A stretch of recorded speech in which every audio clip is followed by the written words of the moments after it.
Optional की understanding, specifically political science जैसे optional की अंडरस्टैंडिंग के अंदर सिर्फ कंटेंट ही नहीं बल्कि आंसर्स लिखना भी जो है इक्वली इंपॉर्टेंट होता है। बिकॉज आखिरकार एग्जामिनर आपको आंसर की स्किल्स देख के ही नॉलेज की मार्क्स दे रहा है। एंड दैट इज वाई हमारे सारे कोर्सेज के अंदर हम प्रिपेयर करते हैं बच्चों को ना ही सिर्फ नॉलेज एलिमेंट से बट नॉलेज को आंसर्स में ट्रांसफर करने की भी जो स्किल्स हैं उन्हें इंप्लीमेंट करना सिखाते हैं। एंड इसी के चलते हुए we have ended up creating a number of toppers in our political science and international relations optional, including rank 64 Anirudh Pandey, Ayesha Fatima, Shrey Shashank and numerous others. अब इसी के चलते हुए हम एक और बैच लेके आ रहे हैं जिसकी शुरुआत होगी 24 जुलाई 2023 से। पहली चीज, अगर आप मेनली कंटेंट पे फोकस करना चाहते हैं और अपने आंसर्स को सेल्फ इवैल्यूएट ही करना चाहते हैं तो आप ज्वाइन कर सकते हैं हमारा विदाउट इवैल्यूएशन कोर्स। साथ ही में बैच 5 का कूपन भी यूज कर सकते हैं अर्ली बर्ड डिस्काउंट के लिए, जो कि 16 जुलाई तक वैलिड रहेगा। इसके अलावा अगर आप इवैल्यूएशन एंड डिटेल्ड फीडबैक भी चाहते हैं अपने आंसर्स पे तो आप हमारा विद आंसर इवैल्यूएशन का बैच ज्वाइन कर सकते हैं, या फिर अगर आप सिलेक्टेड कैंडिडेट से मेंटरशिप भी लेना चाहते हैं तो आप हमारे मेंटरशिप कोर्स का हिस्सा बन सकते हैं। इंपॉर्टेंटली 16 जुलाई तक 10% ऑफ वैलिड है इन सारे कोर्सेज पे, मतलब ऑलरेडी ये जो किफायती कोर्सेज है स्टार्टिंग एट ओनली ₹12,000 उस पे भी आप ऑफर अवेल कर सकते हैं। साथ ही साथ में possibly one of the most holistic and quality oriented PSI optional के ये कोर्स है और इनका फायदा उठा के आप भी अपना रैंक जो है हासिल कर सकते हैं। तो चलिए बढ़ते हैं आज की वीडियो की तरफ।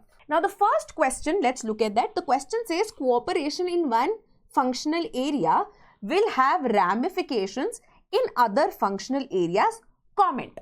अब इतनी बार ये फंक्शनल बोल दिया गया है तो हमें पता है ये किससे रिलेटेड है, फंक्शनलिज्म इन IR जो है उससे ये रिलेटेड है।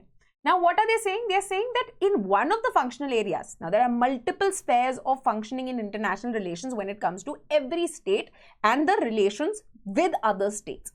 Now they are saying if in one of the functional areas you are able to ground deep-seated cooperation which yields a sum-sum game और gains for both the parties, then इसका जो spill over effect है, इसका जो impact है हमें बाकी functional areas के अंदर भी देखने को मिलेगा।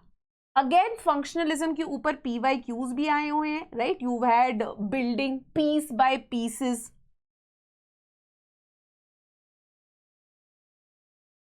ये एक टर्म है जो कि हमेशा इसके साथ जो है एसोसिएट होता है। And again functionalism is very important, right?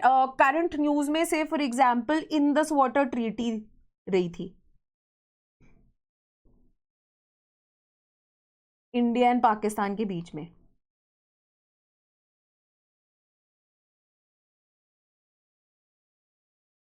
Right? In south Asia particularly between India and Pakistan where all kinds of things have gone wrong. Relationships with them have been very, very hard to tackle, very hard to handle, etc. The creation of Indus Water Treaty and the fact that it has continued to exist for a lengthy amount of time, एक दो बार contention हुए हैं, but generally these have been resolved, can actually be seen one of the ways through which in one functional area by use of technocrats peace has been attained. Let's not politicize this, right, excessively. Let's not get politicians in. Let's get technocratic international institutions के support के साथ people and construct a technical treaty in this functional area of river water cooperation.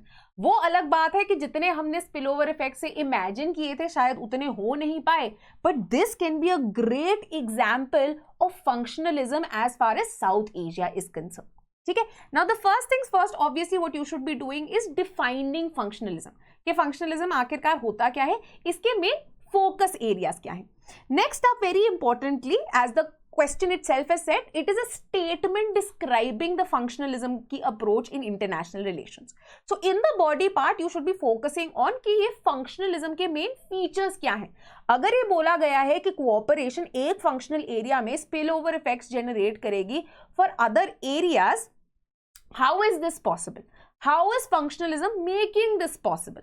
Right? इसके features को therefore we can list out and साथ ही साथ में also give examples from numerous areas that how do we see functionalism at work here.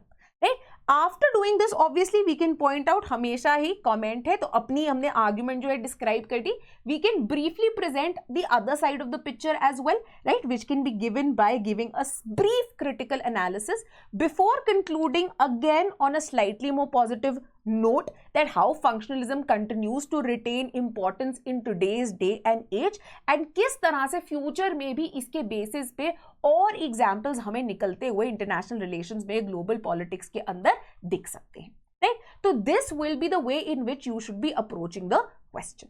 Now functionalism जो है possibly one of the a more clearly stated जो है again a more scientifically conceived of approach है in international relations. Now functionalism क्या कहता है? ये कहता है देखिए politics domestic level पे हो गया, global politics के level पे हो गया.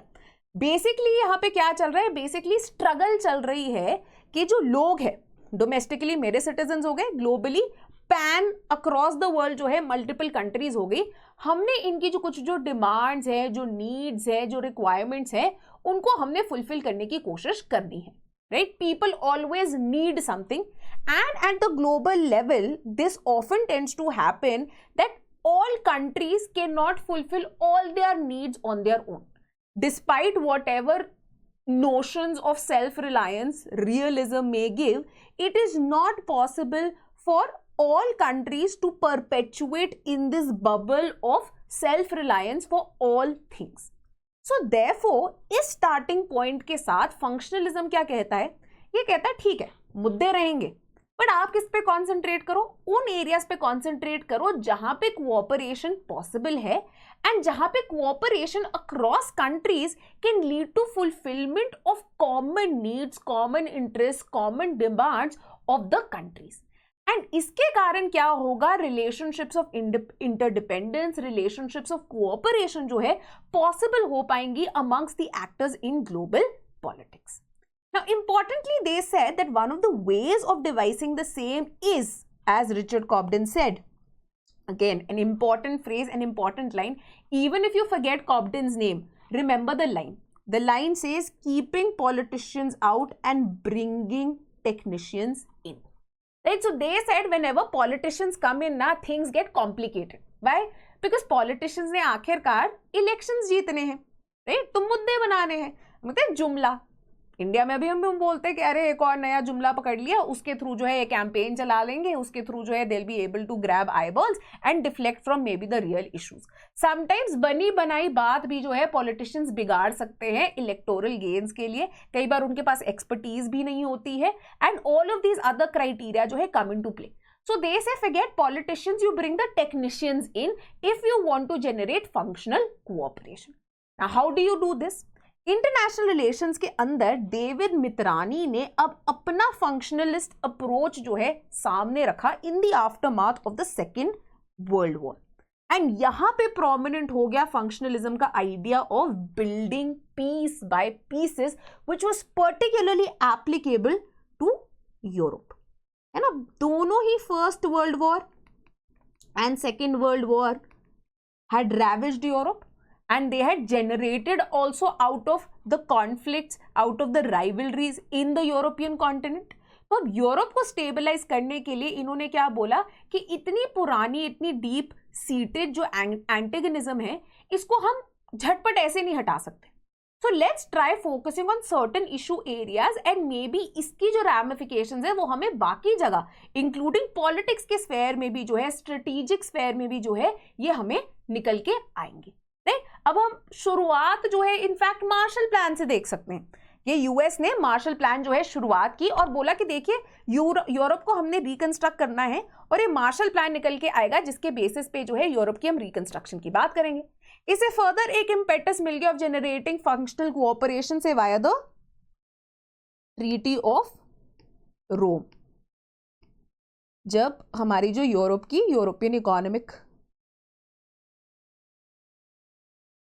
कम्युनिटी जो है उसकी शुरुआत हुई।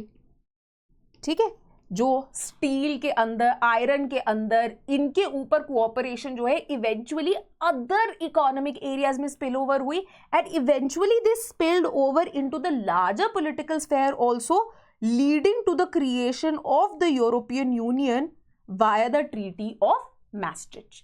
ठीक है, तो यही आइडिया जो है of building piece by pieces Mitrany के आइडिया में, मित्रानी के अप्रोच के अंदर जो है ये आगे रहा था, जहां पे इनका सेंट्रल पॉइंट क्या था कि देखिए स्पिल ओवर इफेक्ट्स जो है हमने जनरेट करने हैं।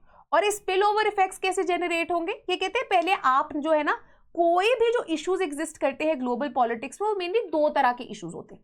एक होते हैं हाई इश्यूज, जो आपके स्ट्रेटेजिक इश्यूज है, सिक्योरिटी को लेके इश्यूज है। पहली चीज तो वो देखो, आपकी जो नेशनल एग्जिस्टेंस है, जो कोर नेशनल इंटरेस्ट है, आइडियाज ऑफ सिक्योरिटी है, उससे वो बहुत ज्यादा जुड़े होते हैं and often people are very emotional about it also, right. उसके ऊपर जो है people do not want to compromise, nations do not want to compromise. On the other hand there are areas of low politics, they may be called low politics but they are equally important and इससे भी ज्यादा जरूरी, इन low politics के area में people are open to negotiations, people are even open to compromise. ये low politics के areas include things like cultural relations, social relations, economic relations. तो फंक्शनलिज्म क्या कहता है कि पहले आप ये जो less emotional aspects of low politics है ना, आप इन पे फोकस करो, जहां पे टेक्निकल एक्सपर्टीज यूज करके कोऑपरेशन जनरेट की जा सकती है लोगों के बीच में। साथ ही में इनके जब एडवांटेजेस, इनके जब पॉजिटिव इफेक्ट्स निकल के आएंगे, तब तक जो पॉलिटिकल क्लास है वो भी रियलाइज करेगी कि देखो जब लोगों का फायदा हो रहा है ना, तो people are also ready to reach a common ground, come to the middle ground rather than giving to feelings of jingoism etcetera. और इसी के थ्रू जो है स्पिल ओवर इफेक्ट्स बाकी एरियाज में क्रिएट हो जाते हैं, जिनको हम क्या बुलाते हैं? Functional interlinkages, right? So here are a couple of keywords that you have to remember when it comes to operation of functionalism, right? Which is again high and low politics में difference, then very importantly how technocratic experience will build functional cooperation, and secondly जो हमारा spill over effect है, and दूसरा generation of functional linkages. तो ये क्या है? ये आपकी की टर्म्स है जो कि फंक्शनलिज्म का इंपॉर्टेंट हिस्सा है। तो अगर कोई फंक्शनलिज्म के ऊपर क्वेश्चन आया है, आपने ये वोकैबुलरी जो फंक्शनलिज्म की है उसको यूज करना ही करना है, राइट। चलिए नेक्स्ट, अब मिट्रानी ने यही कहा, कहते कि ये पॉसिबल कैसे होगा? He says if you can add the rise and spread of, एक और कीवर्ड, फंक्शनल ऑर्गेनाइजेशंस।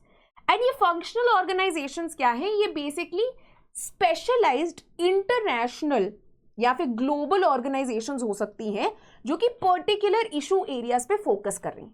WTO होगी, राइट, फंक्शनल कोऑपरेशन जनरेट करने की कोशिश कर रही है in the area of trade, right? Now, no matter how much trade wars go on between US and China, right, they are having ramifications in the area of economic relations. There still can't be a complete breakdown of economic relations. In fact, the pandemic had proved that how closely the two economies are interrelated.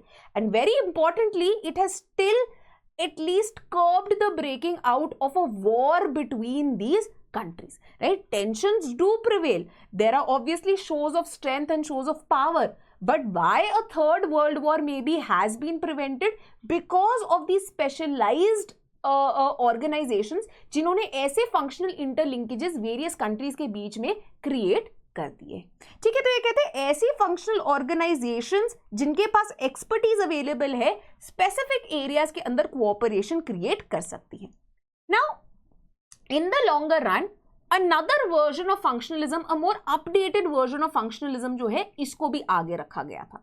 This came to be called what we know as neo-functionalism, right? And this particularly happened in the aftermath of the kind of integration जो कि हमने Europe में witness की after the Second World War. और इसको आगे रखा Ernst B हास ने। दो फंक्शनल स्कॉलर्स का आप नाम याद रख लीजिए, एक मिट्रानी एक हास का, right? Mitrany for your functionalism and Haas for your neo functionalism. अब इन्होंने क्या कहा कि देखिए, of course you can generate cooperation via technical expertise by focusing in certain issue areas of low politics. But why is it that in certain areas this has been successful, whereas say in other areas this has not been so successful? Right? Again, we can take the example, Europe के अंदर निकल के आई, हम example लेंगे ASEAN का, another area South East Asia के अंदर जहां पे से China has always loomed as this big bully. तो साउथ ईस्ट एशियन स्टेट्स ने one of the ways through which they decided to set in some stability, some form of security for themselves against the hegemonic tendency of China was by building functional cooperation through ASEAN. ठीक है, तो अब इन्होंने बोला चलो ASEAN में possible हो गई, यूरोप में पॉसिबल होगी, साउथ एशिया में क्यों नहीं पॉसिबल हुई? साउथ एशिया में भी तो हमने कोशिश की, सार्क के साथ हमने कितनी कोशिश की है, बट नहीं हो पाया। इंडस वाटर ट्रीटी एग्जाम्पल दे दो, इंडिया एंड पाकिस्तान ने कोशिश की, इंडस वाटर ट्रीटी के अंदर करने की कोशिश करते हैं, शायद हो जाए। ठीक है, कल्चरली इन्होंने जो है फंक्शनल इंटरलिंकेजेस बनाने की कोशिश की, क्रिकेट के अंदर, सिनेमा के अंदर, कोक स्टूडियो के अंदर कितनी कुछ कोशिश कर ली थी। इसके स्पिल ओवर इफेक्ट क्यों नहीं है? तो कहते हैं क्योंकि ऐसी functional cooperation by means of technical expertise is only one aspect of it, right? ये कहते हैं आप सब कुछ कर लो, but this is not all. Over and above the technical issues, other actors also play a critical role. Political parties हो गई हैं, interest groups हो गए, political elites कितनी हद तक agree करते हैं नहीं करते हैं, this is also very dependent. अब पाकिस्तान का यही एग्जाम्पल लेते हैं कि कोशिश करें तो पाकिस्तान एंड इंडिया के बीच में एक लॉन्ग टर्म कोऑपरेटिव अरेंजमेंट निकल के आ सकता है which will serve the interest of both India and Pakistan. But problem यही है जैसे कि पाकिस्तान की जो एलिट्स हैं, right, they need the bogeyman of India, right, they need the bogeyman of India. Why? Because otherwise the जो उनकी अवाम है वो उनकी जो लैकिंग्स है उनको क्वेश्चन करने लग जाएंगी, उनकी जो करप्शन है उन्हें क्वेश्चन करने लग जाएंगी। तो पॉलिटिकल एलीट्स का भी अग्रीमेंट होना जो है बहुत ज्यादा जरूरी है अगर आप चाहते हैं कि ये फंक्शनल कोऑपरेशन के स्पिल ओवर इफेक्ट्स जो है ये जनरेट हो। देयरफॉर ये कंडीशनल है on additional factors including political leadership also as well as role of supranational organizations also. अब supranational organizations भी जो है great powers द्वारा controlled होती हैं. It is not in every situation that they are ready to help out, right? सिर्फ certain situations में they are okay, other situations में they just back off or they don't want to take a stance at all. तो अब ये neo functionalism में therefore इन्होंने एक additional category बना दी, एक additional idea जो है generate कर दिया to actually cope up with what was considered as weaknesses of the functional argument, right? तो अब हमारे पास बहुत सारे ऐसे एग्जाम्पल्स हैं, मैंने ऑलरेडी EU का आपको एग्जाम्पल दे दिया है, आसियान का एग्जाम्पल दे दिया है एंड काउंटर एग्जाम्पल्स भी दे दिए हैं in the form of South Asia. ठीक है, and that is why functionalism जो है डिस्पाइट बीइंग एन अप्रोच जिसकी रैमिफिकेशंस एंड जिसका ऑन ग्राउंड रियलिटी भी हमने होते हुए देखा है, but at the same time criticism भी हुआ है। बहुत सारे स्कॉलर्स जो है क्रिटिसाइज करते हैं, ये कहते हैं कि आपका ये अजम्पशन नहीं हो सकती that if you are bringing technocrats in, if you are bringing experts in, they are always acting in a very rational manner. जरूरी नहीं है, right? They are also people, they are also given to irrationalities. साथ ही में ये कहते हैं कि फंक्शनल लिंकेजेस भी जो बनाना ना एक दिन का काम नहीं है, एक साल की काम नहीं है, बल्कि is a very long vision, patience requiring work, और इसके अंदर भी पॉलिटिकल विल जो है बहुत ज्यादा इंपॉर्टेंट होती है। एंड जब तक ये पॉलिटिकल विल नहीं आती फंक्शनलिज्म कुछ नहीं कर पाएगा। साथ ही साथ में कहते हैं even if we witness the will of technocratic expertise, technocrats जो है ना अभी लोगों के रिप्रेजेंटेटिव्स नहीं होते, ये तो रैशनल ब्यूरोक्रेट्स हैं, राइट? एक्सपर्टीज ओरिएंटेड लोग हैं जो कि अपना काम करने आए हैं। लोगों को समझाना is a completely different ball game and people are prone to emotions. तो वो ये हमेशा रैशनल चीज को समझ जाएं ये भी आसान नहीं होता है। And because of this reason functionalism has been able to achieve only limited success as far as the working of global politics is concern. However, despite all these criticisms, functionalism का जो मूविंग पॉइंट है ये काफी बढ़िया है, right? इसको हमने होते हुए भी देखा है। एक और आप इसके क्रिटिसिज्म में डाल सकते हो कि फंक्शनलिज्म जरूरी नहीं है, can endure across time and circumstances. The kind of issues that we are seeing prevailing in the European Union now, especially in the aftermath of the financial crisis and pandemic, point out to the further weaknesses of the functional approach also. However, regardless of these criticisms, functional approach एक बहुत ही workable strategy आपको provide करती है to generate cooperation and stability at least in certain areas and hope कि इनके spill over effects in the longer run generate हो पाए by making political leadership and masses more aware of the kind of sum game जो कि इस arena के अंदर generate की जा सकती है, right? This is functionalism as far as international relations is concerned.